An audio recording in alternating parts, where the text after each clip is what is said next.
Hi everyone, my strengths are ideation is number one, then followed by input, strategic, learner, and achiever.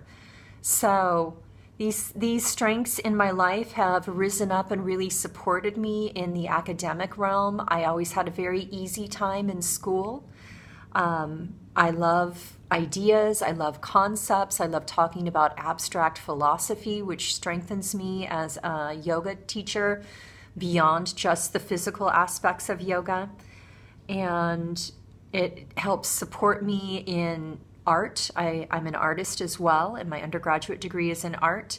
It helps me to tie all the concepts together that I work within the world of yoga, within visual cognition and art, and how to convey message, how to see patterns.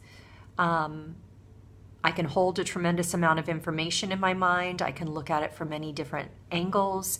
I can easily absorb new information, learning, and I have a flexible mind. It's just kind of the way that I'm wired. And then underpinning all of that, I'm an achiever. So, I'm working on my second master's degree right now. I know I'm looking forward to an ND or a PhD. These are things that, because of my strengths, I can take in stride. It's been kind of a relief to do this Strengths Finder, and it's helping me to realize that I haven't bit off more than I can chew, and that I'm actually swimming in the water that's made for me. So I found this exercise to be really wonderful. Patterns in my life, really my learning patterns and my academic patterns really speak to my strengths. I went through 3 years of French and I got out of there with a B+ average. I never once studied at home. I didn't have to. I absorbed everything that they said in class. Whatever I looked at in class and heard in class, I retained it. And I was able to do really well without opening a book. The basement of that, of course, is I didn't learn very good study skills at a young age. I had to learn those in college, when the information and the concepts and the ideas were a lot bigger than just simply memorizing French. And my strengths were a stumbling block for me in math classes in junior high. In algebra, I used to make up all my own equations. My dad was a mathematician. He'd look at them and he's like, oh yeah, this is a perfect pathway to get to that answer.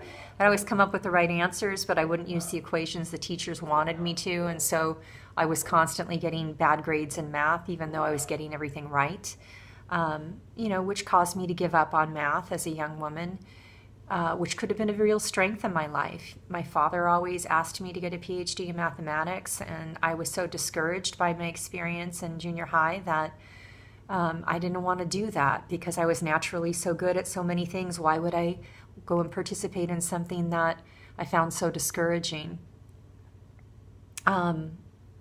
So those are kind of the patterns in my life that I see.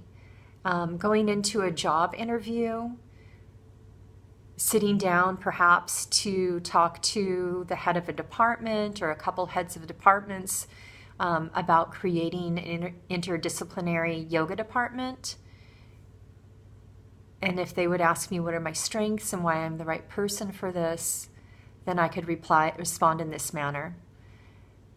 I am a concept person. I understand big ideas. Although I am not a specialist in psychology, I'm not a Sanskritist. I do hold these concepts and I understand the concepts, even though I don't contain all of the detail. And so I can easily work with a Sanskritist and a psychologist to bring them into the program to work with the students if they also have a background in yoga. I do contain a wealth of knowledge about the history and the lineage, the philosophies underlying yoga. I have basic understanding of Sanskrit and the psychological ramifications of yoga. And I'm an expert in asana breath practice, and I teach meditation, and I have done so for many years. So I'm the ideal candidate to draw from all of these disparate disciplines that make up the academic study of yoga.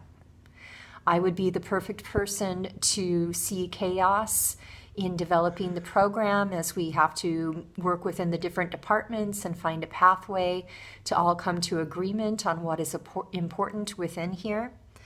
And I am an achiever. Whatever I set out to do, I'm able to accomplish. I'm not someone who gives up easily, and I don't leave things undone. All in all, I found the strengths assessment, the Clifton Strengths Assessment, to be very encouraging. It's helped me to own parts of myself that I've pushed down for many years.